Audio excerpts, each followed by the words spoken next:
Colonel Ajay CO Ajay astro money group first global astro finance digital channel से आपसे मुखातिब होता हूं। आज मंगलवार 2 जून सन 2026।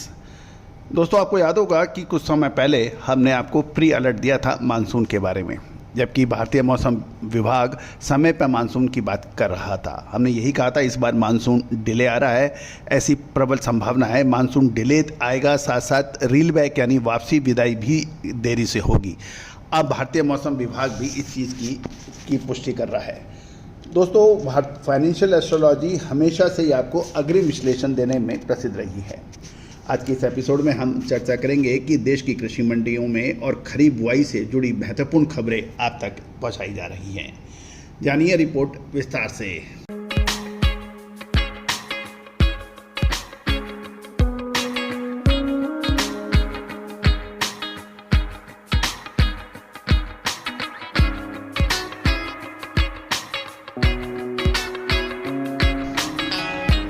दोस्तों, महाराष्ट्र के किसानों के लिए एक बड़ी चिंताजनक खबर आ रही है। महाराष्ट्र सरकार ने मानसून में देरी को देखते हुए किसानों को खरीफ फसलों की बुआई में देरी करने की सलाह दी है।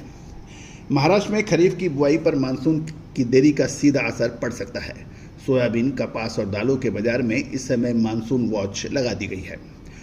दोस्तों, खबर ये भी निकल के आ रही है कि महाराष्ट्र के विश्वसनीय मानसून बरसात 10 जून से पहले होने की संभावना नहीं के बराबर है। ये सरकार की तरफ से जारी किया गया है। चलिए जान लेते हैं इस रिपोर्ट की कुछ महत्वपूर्ण की हाइलाइट्स। पहली बात तो ये है कि महाराष्ट्र सरकार ने किसानों को बुआई टालने की सलाह दी है।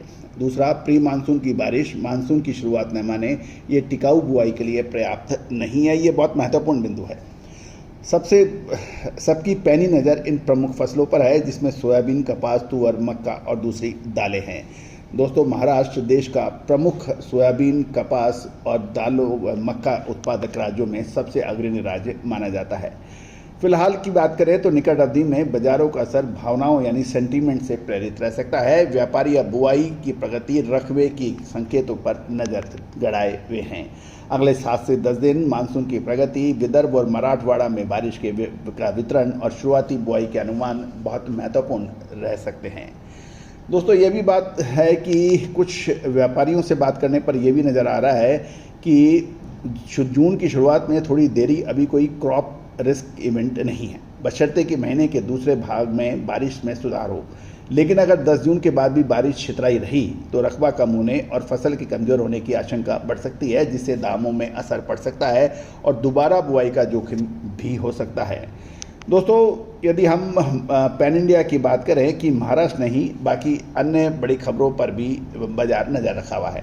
सबसे पहले पैन इंडिया खरीफ आउटलुक की बात करें तो मध्य प्रदेश में सोयाबीन बुआई की प्रगति अभी औसत से 15% तुलना में केवल 12% है। वहाँ भी थोड़ी धीमी शुरुआत है। वहीं गुजरात के कपास का रकबा स्थिर दिख रहा है। ग्लोबल ऑयल सीड्स अपडेट की बात करें तो वहाँ खबर है कि अमेरिका में सोयाबीन की बोने की गति ठीक बताई जा रही है। अब नज़र डाल लेते हैं पॉलिसी कॉर्नर पर। इस समय बाजार एमएसपी यानी न्यूनतम समर्थन मूल्य के अंतिम ऐलान का इंतजार हो रहा है, जिसमें 5 से 7% बढ़ोतरी की प्रबल संभावना है। दालों की नीति पर भी नज़र है, जहां सरकार स्टॉक की निगरानी कर रही है, लेकिन नए आयात की कोटे की उम्मीद कम नज़र आ रही है। दोस्तों, अब हमें नज़र रखनी है विदर्भ मराठवाड़ा में बारिश और शुरुआती बुआई का अनुमान, रकबे का सेंटीमेंट और मानसून की प्रगति। इन महत्वपूर्ण कृषि से रिलेटेड खबरों के लिए channel Ajay astro money group पे लगातार जुड़े रहना आवश्यक है।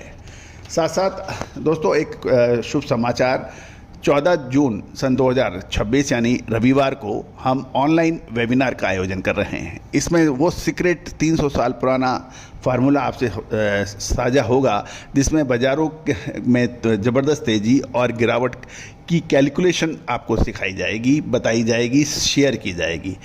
शेयर बाज़ार का अगले 2 महीने का क्या आउटलुक है, इसके ऊपर भी चर्चा होगी। सोना और कच्चे तेल पे भी चर्चा होगी और कृषि उपज में ऑनियन और लहसुन के ऊपर भी चर्चा होगी। दोस्तों, हमारा ये हर संभव प्रयास है कि आपको एजुकेशन के साथ साथ जो आपका इन्वेस्टमेंट है, आपको उन महत्वपूर्ण बाज़ारों की भी अपडेट अग्रिम दिया जाए जो आपके लिए व्यापार में सहायक हो। दोस्तों, कहा जाता है कि शिक्षा कभी व्यर्थ नहीं जाती, एजुकेशन कभी आपको नुकसान नहीं कराती, ना केवल आपको अपडेट करती है, अपग्रेड करती है, और इसमें किया गया इन्वेस्टमेंट हमेशा आपको फ़ायदेमंद ही रहता है। चाहे आपने गांव में पढ़ाई की हो या शहर में या अमेरिका में, पढ़ाई का फ़ायदा ज़रूर मिल सकता है, बशर्ते आप उसको लेना जाने। कार आपके पास है लेकिन चलानी नहीं आती तो कार का फ़ायदा नहीं होगा। व्यापार आपके साथ पास है लेकिन आपके पास पर्याप्त अपडेट नहीं है तो आपका व्यापार नहीं चलेगा, ये निश्चित है, इसमें कोई दो राय नहीं है। आज बाजार ग्लोबल बाजार है। शुद्धता ऐसी जो हर घर की पसंद बने। सुधा महेश ठक्कर, हल्दी के विश्वसनीय निर्यातक। आज ही संपर्क करें। इस ग्लोबल बाजार को समझने के लिए बिंदु जो आपकी एजुकेशन है, ट्रेनिंग है, अपडेशन है, अपग्रेडेशन है, वो बहुत महत्वपूर्ण होता है। आज यदि आप किसी भी यूनिवर्सिटी के प्रोफेसर से बात करें या कोई भी नामचीन डॉक्टर से बात करें, इंजीनियर से बात करें या किसी बहुत बड़े लॉयर से बात करें, तो निश्चित रूप से उसका अपग्रेडेशन टाइम टू टाइम हमेशा होता है। और वो जो जितना ज़्यादा अपग्रेड होता है, जितना ज़्यादा अपडेट होता है, वो उतना ही तेज़ गति से दौड़ता है, अपने सफलता के लक्ष्य को प्राप्त हो सकता है। दोस्तों, कभी सोचा है आपने कि आज एग्रो कमोडिटीज़ के व्यापार व्यवसाय से जुड़े होने वाले तब व्यापारियों के सेकंड जनरेशन यानी दूसरी पीढ़ी का उस व्यापार में आना नहीं चाहती है। वो Amazon, Facebook, Tesla, Microsoft, Amazon जैसी कंपनियों में नौकरी कर पर कमाना चाहते हैं, लेकिन जो करोड़ों रुपए का व्यापार व्यवसाय उसका खुद का घरेलू है, उसके अंदर उसकी बुद्धि नहीं चल रही होती है, क्योंकि आप उसमें अपग्रेड ही नहीं कर रहे हैं, आप उसमें अपडेट ही नहीं कर रहे हैं अपने आप को। तो दोस्तों, सोचिएगा ज़रूर, और वेबिनार में ज्वाइन करने वाले लोग हमारे व्हाट्सएप ग्रुप जो है उसके ऊपर वेबिनार अपना नाम दे और शहर का नाम लिख के भेजें, हम पर्याप्त जानकारी आप तक उपलब्ध कराएंगे। All the very best, good luck, happy trading. मसाले, खुशबू और प्योर झांझ, टेस्ट से भर दे हर जुबां पे स्वाद। एवरीडे मसाले, देश का स्वाद।